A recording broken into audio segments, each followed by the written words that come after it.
अभी main problem क्या आती है तो कि जो टाइम मैनेजमेंट है पढ़ाई के दौरान भी और एग्ज़ाम के दौरान भी, वो कैसे मैनेज करना है उसके बारे में बात करेंगे। देखिए, टाइम मैनेजमेंट तो बहुत इंपॉर्टेंट है। देखो, टाइम सबको सेम ही मिलता है, लेकिन उसका मैनेजमेंट ही लोगों में डिफरेंस पैदा करता है कि कौन उसको सही से यूटिलाइज कर रहा है ना। तो सही। जैसे क्या है कि जो काम इम्पोर्टेंट होता है, हर चीज की एक हम्म। प्रायोरिटी होती है ना। जो काम इंसान को इम्पोर्टेंट होता है वो पहले करता है। और अगर आप एक एस्पिरेंट हैं तो आपके लिए सबसे इम्पोर्टेंट पढ़ाई ही होनी चाहिए। हाँ। हम्म। और उस पढ़ाई को आप कितना टाइम दे रहे हैं, उसी पे आपका सिलेक्शन भी डिपेंड करेगा। आप अगर सीरियस कैंडिडेट हैं तो हम्म। आपको सुबह उठते ही सबसे पहले आपके दिमाग में आएगा कि आज क्या क्या करना है, आज का क्या प्लान है मेरा दिन भर का। तो एक एक मतलब एक टू डू लिस्ट होनी चाहिए डेली की, कि आज मुझे कितना कवर करना है, ये चीजें स्पेसिफिक हो। ये रात में ही अगर आप डिसाइड करके सोते हैं कि मुझे सुबह हम्म। उठ के इस चीज को इतनी देर तक कवर करना है और इस पोर्शन को इतना कवर करना है, तो वो आपको सुबह उठने के बाद सोचना नहीं रहता कि अब मुझे आज क्या करना है। और हम मैं सही। तो हमेशा से मॉर्निंग पर्सन था। मैं सुबह जल्दी उठ जाता था, रात में अपना एक प्लान बना के मैं सोता था कि मुझे कल हम्म। सुबह उठ के, और मेरा क्या रहता था कि 10 बजे के पहले मुझे सुबह मतलब 4 घंटे एग्रीकल्चर कवर ही कर लेने हैं। दस अच्छा। बजने के पहले 4 घंटे कम से कम एग्रीकल्चर पढ़ लो, तो पूरे दिन भर का एक ये रहता था कि चलो मेंस का पोर्शन मेरा आज का टारगेट कंप्लीट हो गया है। तो मैं हम्म। हमेशा से 5 बजे उठ जाता था, और 5 बजे से लगभग 9 बजे तक 4 घंटे लगातार ठीक है। एग्रीकल्चर को पढ़ा। और जो अच्छा। जो मेरा रेगुलर ही रहता था कि इतना करना ही है मुझे।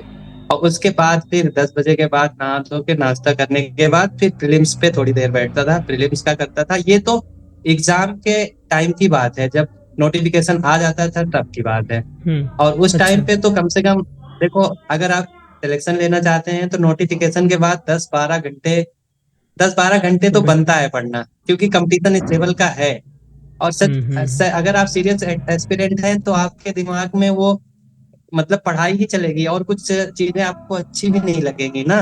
जब तक अगर आप सिलेक्शन के लिए सीरियस हैं तो आपको उस टाइम में जो है और कोई चीज अच्छी नहीं लगेगी, आपको इंटरेस्ट ही नहीं आएगा पढ़ाई के अलावा किसी चीज में।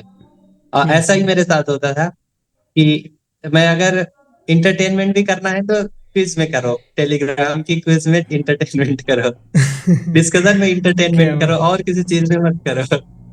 क्या बात। हम्म। ओके, और तो एग्ज़ाम हॉल में जैसे आप प्रेशर कैसे हैंडल किए। एग्जाम हॉल में देखो, एक स्ट्रेटजी आपको बना के जानी पड़ेगी। पहले आप एग्जाम एक दिन मतलब देखो, एक जो एक्सपेरिमेंट होता है वो एक स्ट्रेटजी बना के जाता है कि मुझे ऐसे करना है, और वो स्ट्रेटजी कोई लिख के दे देगा ऐसी नहीं होनी चाहिए। वो स्ट्रेटजी खुद के द्वारा बनाई गई हो, जो कि मतलब आपने प्रैक्टिस से आपने डेवलप करी है। और वो प्रैक्टिस वही मतलब कि आप जब मॉक टेस्ट देते हो तो आपको एक मॉक टेस्ट जब सबमिट होता है तो आपको एक वो मिलता है, आंकड़ा मिलता है कि मैं कहाँ पे गलती किया, कहाँ पे मैंने लैग किया। और उसी के हिसाब से आप एक स्ट्रेटजी डेवलप करते हो डे टू डे, आप अपनी गलतियों से। और वो स्ट्रेटजी जो उसके बाद जब वो प्रैक्टिस के बाद जब एक स्ट्रेटजी निकल के आती है तो वही स्ट्रेटजी आपके लिए सबसे बेस्ट होती है। तो ओके। मैं कहता हूँ कि मॉक टेस्ट से आप अपनी स्ट्रेटजी डिसाइड करिए कि मेरी कमियां क्या हैं, क्योंकि ये पर्सन टू पर्सन डिपेंड करती है ना कि आपकी कमी क्या है। ये हर एक पर्सन की अलग अलग हो सकती है। तो ये चीजें आपको मॉक टेस्ट दे के ही पता चलेंगी, और उसी हिसाब से आप एक स्ट्रेटजी बना के जाइए और उसी स्ट्रेटजी को जो है एग्जाम में इम्प्लीमेंट करने की कोशिश करिए। ओके, नितेश आपसे जानना चाहेंगे कि अगर कोई मेंस में बैठा है, उसके 45 मिनट हैं, और कोई मान लो प्री में डीआई सॉल्व कर रहा है, फिर पजल कोई लगा रहा है, उसके बहुत ज़्यादा टाइम चले गए उसमें, तो भाई सबके अंदर आता है भाई हमारा बना भी नहीं और टाइम भी चला गया, तो उसको कैसे उभारें, अपने आप को वहाँ से निकालें, फिर अगले क्वेश्चन पे कमांड बनाएं, थोड़ा सा बताइए। प्री में प्री हाँ में प्री और मेंस, हाँ प्री में और मेंस दोनों में बताइए। पहले पहले प्री का बताता हूँ। पहले प्री में हाँ। मेरे साथ खुद हो चुका है ये। पजल में फंसना बहुत आम बात है, बहुत आम बात है ये होता है। इसका मेन सही। रीजन होता है lack of practice. Second reason होता है, सबसे बड़ा रीजन, लैक ऑफ अंडरस्टैंडिंग। आप जब पजल पढ़ोगे ना, पजल पढ़ते पढ़ते आपका दिमाग में अगर इमेजिनेशन नहीं हुआ तो दिक्कत है, तो दिक्कत है। सही। जैसे आपको जैसे मेरा टाइम पर ऐसा, जब जब मैं एग्जाम देता था पीओ का, क्लर्क का जब एग्जाम देता था, तब मैं क्लर्क का जो पजल पढ़ता था, आधा पजल मेरा पढ़ने के बाद सॉल्व हो गया था, पढ़ने के साथ साथ आधा पजल सॉल्व हो गया था, और आधा पजल मेरा करने अच्छा। में कम से कम 1 से 1.5 मिनट में मेरे को पजल बनाना था। 5 नंबर लेने के लिए मेरे को 2 से 2 ढाई मिनट से ज्यादा वेस्ट नहीं करना, ऐसा हालत होता था क्लर्क में, जब हम लोग अच्छा। क्लरिकल का एग्जाम देते, कट ऑफ बहुत हाई जाता था। पीओ में भी टाइम बहुत कम रहता है, एएफओ तो बहुत ज्यादा टाइम रहता है एएफओ में। To be hmm. ऑनेस्ट, अगर एएफओ का एग्जाम हम देखे, 40 मिनट बहुत ज्यादा समय रहता है बहुत आराम टाइम। से। मैं तो एएफओ का एग्जाम जब देने गया था प्री में, तो आराम से ही कर रहा था, कोई ज्यादा हड़बड़ी करना नहीं है।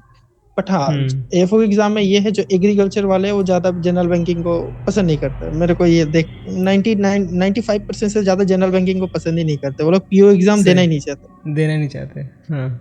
वो सिर्फ चाहता है कि सीधा जाके एफओ प्री में बैठे, एफओ प्री आराम से निकाल ले, सोचते हैं 40 मिनट है, 30 नंबर लाएंगे, आराम से हो जाएगा, आराम क्या से। टेंशन है। फिर उनका आराम निकल जाता है, रिजल्ट आता है, ये सिस्टम होता है। तो अब पजल में फंसना बहुत ही आम बात है, अगर आपका प्रैक्टिस कम हो तो फंसना आपका लाजमी है, क्योंकि एफओ का पजल का लेवल थोड़ा सा ठीक ठाक रहता है, पीओ से थोड़ा हाई या पीओ का लेवल का ही आता है। सही, सही, सही। तो कोई भी अगर क्वेश्चन में आप फंसे हो, देख रहे हो आपका टाइम जा रहा है, उसको दिल पे, ईगो पे नहीं लेना। सबसे पहला बात है, हुँ। ईगो पे नहीं लेना, नहीं मेरे से कैसे नहीं होगा, मैं करके ही कैसे छोड़ूंगा, न। इसके चक्कर में और 10 मिनट जाएंगे और बैंड बजेगा। मेरा जो मेरे साथ हुआ है एक बार ये, तो बहुत बहुत गंदा हालत हुआ था फिर मेरा। सही, इसको ईगो पे नहीं लेना ये चीजें मॉक सबसे। टेस्ट में प्रैक्टिस करके आप सही कर सकते हैं। हाँ, सही, मॉक सही टेस्ट में नीरज। सही होता है, लेकिन मॉक टेस्ट अगर एफओ वाले का जो मैं बात करूँ, वो लोग ज्यादा प्री का मॉक लगाते नहीं है। जैसे हम लोग जनरल सही। बैंकिंग का एग्जाम देते थे, पीओ वगैरह, क्लर्क वगैरह, हमने हुँ। साल में 200 250 मॉक ऐसे ही दे देते थे हम लोग। सबसे पहले हमारा टारगेट होना चाहिए, सबसे पहले जो 5 नंबर का इजी क्वेश्चन होता है ना, इजी, जो सबसे हुँ। इजी होता है, सिलॉक्स बोलिए, जो सिलॉक्स बोलो या कोडिंग डिकोडिंग बोलो, वो पहले कर हुँ, लेना हुँ। चाहिए। कॉन्फिडेंस बिल्ड करना, क्योंकि पहले ही क्वेश्चन पजल पकड़े सब। और एग्जाम में सबसे गंदा चीज ये होता है, मैंने इतना एग्जाम देखा, मैंने ये देखा, सबसे पहला जो पजल होता है वो सबसे डेंजरस पजल होता है, वही हुँ, हुँ, मैक्सिमम हुँ, केसेस हुँ। पे जो सबसे पहला पजल आता है वही सबसे डेंजरस होता है। और सबसे इजी पजल वो लोग लास्ट में छुपा के रखते हैं एग्जाम हॉल में, यही होता है। वो बच्चे वहाँ तो सबसे पहुँच ही नहीं इजी जो पाते पजल होता है, हैं। हाँ, पहुंच ही नहीं पाते, सबसे पीछे छुपा हुआ रहता है वो इजी पजल। इस बार भी वही था, वो हाँ। नीरज भी देखा होगा, पीछे सबसे इजी क्वेश्चन पीछे वाला पजल था, सबसे लास्ट वाला, इस बार एफओ में। हाँ, हाँ, तो हाँ, सबसे हाँ। पहले मैं क्वेश्चन तो को बिना पजल के आपका ही अपना स्कोर ठीक ठाक कर लिया। क्या बात है! थोड़ा बताइए पजल मुझसे नीलेश। नहीं बननी थी। हाँ, जानना चाहेंगे, बहुत बच्चे डरे रहते हैं पज़ल से। तो आप कौन-कौन अब से बिना पजल टॉपिक का भी किए? होगा। हाँ, मगर 12-15 नंबर तो सर ये ला तो सकते हैं आराम से। हाँ। अरे बिना मिसलेनियस टॉपिक्स इतने रहते हैं 50 में, आउट अच्छा। ऑफ 50, कि आप अच्छा खासा जो है उसमें स्कोर कर सकते हो। अगर बस यही है कि आप अपना टाइम अगर क्वेश्चन पे वेस्ट ना करो तो। मेरी पजल सही। नहीं बनती थी कभी भी, बहुत रेयरली बनती थी, लेकिन ये है कि ब्लड रिलेशन हो गया और सिलॉक्स हो गया और बाकी हुँ। इनइक्वलिटी हो गई, ये सारे जो टॉपिक्स थे इसमें नहीं छूटता था, इसको तो करना ही है और तेजी से करना है। सही। कोडिंग डिकोडिंग हो गया, तो मतलब ये सारी चीजें जो है बन जानी चाहिए तुरंत हुँ, हुँ, फटाफट। हुँ। और उसके ओक। बाद अगर टाइम बचता है तो पजल करो। पजल भी देखो कई तरह की होती हैं। आप इसी वाले पजल को करके ही आना पड़ेगा, ऐसा नहीं कि वो उसका नाम पजल है तो आप छोड़ दो बिना पढ़े, क्योंकि उसमें कुछ इजी पजल भी सही। आती है ना। हाँ, हाँ, हाँ। सीटिंग तो अरेंजमेंट आप बना उसको सकते हैं, लीनियर वाले, सर्कुलर वाले। बिल्कुल, हुँ। आपका सिलेक्शन, आप क्वेश्चन जो है ये यही डिसाइड करता है कि आप कितना स्कोर कर रहे हो। आप सिलेक्शन, क्योंकि आप ये चीज जानो कि 150 क्वेश्चन आने हैं, उसमें हुँ। आपको 125 स्कोर आना है। और आप हमेशा देखे हो कि 50 प्लस कभी नहीं गई है कटा, 42 मैक्सिमम गई है अभी तक की है आपको की कटा। सही। तो आप ये जानो कि 50% से भी कम स्कोर करना है यहाँ पे, तो उसमें जो है आपको हुँ। सिलेक्शन जरूरी है कि कौन सा क्वेश्चन आप सिलेक्ट कर रहे हो, आपको पूरा नहीं करना है। हुँ, हुँ, हुँ, हुँ। सही, और ये सही। पहले से ही आप डिसाइड करके जाओ कि मुझे ये टॉपिक को टच करके मैं इसकी प्रैक्टिस अच्छे से किया हूँ, इसको ही सबसे पहले करना है, और मिल जाता है वो टॉपिक्स। क्योंकि हुँ, देखो हुँ। 50 क्वेश्चन आने हैं, तो कहाँ से क्वेश्चन बनाएगा वो एग्जामिनर? कहीं हुँ, से तो हुँ। क्वेश्चन उठाएगा, कोई ना कोई टॉपिक तो डालेगा ही। अब ब्लड रिलेशन नहीं डालेगा तो 50 पूरे कैसे होंगे उसके? सही, सही। तो जो ओके, कॉमन नहीं। टॉपिक्स हैं वो आने ही हैं। उसी कॉमन टॉपिक को करके आप अच्छा खासा स्कोर कर सकते हो। बस सेक्शनल मेंटेन रखना चाहिए, क्योंकि बहुत हुँ, बच्चे हुँ। सेक्शनल में रुकते हैं, यहाँ पे आप सेक्शनल मेंटेन रखो बस। हुँ, हुँ, हुँ, हुँ। अच्छा, मैथ में सबसे स्कोरिंग चीज है डीआई। अगर डीआई में किसी का कमांड, डीआई के लिए कैलकुलेशन स्पीड अच्छा चाहिए होता है। कैलकुलेशन देख, दो टाइप के स्टूडेंट होता है, जो एक कैलकुलेशन वर्बली करते हैं, जो कैलकुलेशन हम्म। मतलब पेन से पकड़ के करते हैं, उनका डीआई में 10-12 मिनट खाता है। तो उनको अपने कैलकुलेशन स्पीड बढ़ाना चाहिए, जो टू बी ऑनेस्ट मॉक से ही होने वाला है। मॉक करोगे, प्रैक्टिस हम्म। करोगे, होते रहेगा।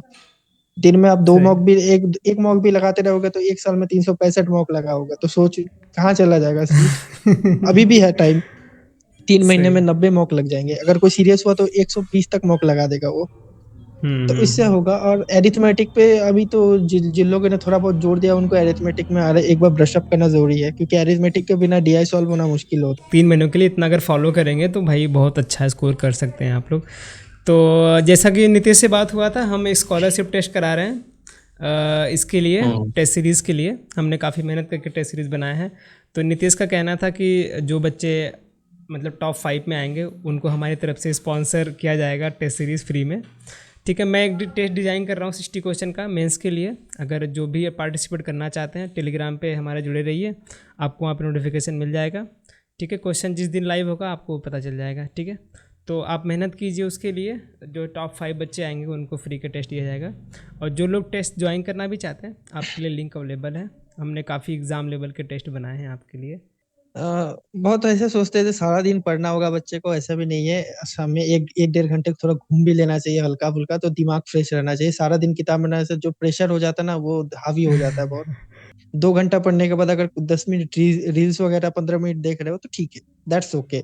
शाम को थोड़ा घूम लिए, 1 घंटा खा पी के आ गए, कुछ मूड फ्रेश होना चाहिए ना। आप दिमाग सही। को चलाते रहोगे, दिमाग को रेस्ट नहीं दोगे तो नहीं चलेगा ना, ऐसे नहीं चलता। नहीं, ये थोड़ा वो तो खुद का भी भाई केयर रखना चाहिए। बिल्कुल बहुत मस्ट है नीतीश, बहुत मस्ट है। पढ़ाई। अगर किसी के पास टाइम है तो मैं 100% रिकमेंड करूँगा कि भाई सुबह के 5 बजे उठ रहे हो तो 1 घंटा बॉडी को दो, थोड़ा बहुत रनिंग हाँ वगैरह हाँ। करके आओ, 2-3 किलोमीटर रनिंग करके आ जाओ, उतना ही काफ़ी है। रनिंग कर लो, कहीं मैदान मैं वगैरह नहीं है तो थोड़े दूरी पे ही 2-4 राउंड मार लो। मे- मेरे टाइम पे तो मैं उतना भी मतलब ऐसा नहीं पढ़ा। मैं तो रील्स वगैरह 1 घंटा पढ़ता था, 1-1.5 घंटा पढ़ता था तो 10 मिनट रील्स देख लेता था, ये खा लेता था, वो घूमने चला जाता था। करना चाहिए क्योंकि ब्रेन को रेस्ट देना जरूरी है। ऐसा नहीं है जो पूरा दिन ही पढ़ना है, मतलब खुद का मतलब जिंदगी को नरक बना कर पढ़ना है। खुश रह के भी पढ़ाई हो सकता है, पढ़ाई खुश रह के भी हो सकता चलिए है। बढ़िया वही। है। और आप लोगों से हम आपका एक्सपीरियंस जानेंगे दूसरे वीडियो में, लोगों को पता चले कि अब कैसे वर्किंग वगैरह कर रहे हैं, क्या है चीज़ें वहाँ की इनसाइड बैंक में, उसके बारे में दूसरे कहीं कनेक्ट करेंगे दूसरी बार। ठीक है, इंटरव्यू के लिए भी बुलाएंगे आप लोग। थैंक यू इस बार आने के लिए। इंटरव्यू हो जाएगा तो एक बार और कनेक्ट कर लेंगे। ठीक है, thank you so much Nitesh और नीलेश, आप सभी को। और आज वीकेंड है, मज़े कीजिए।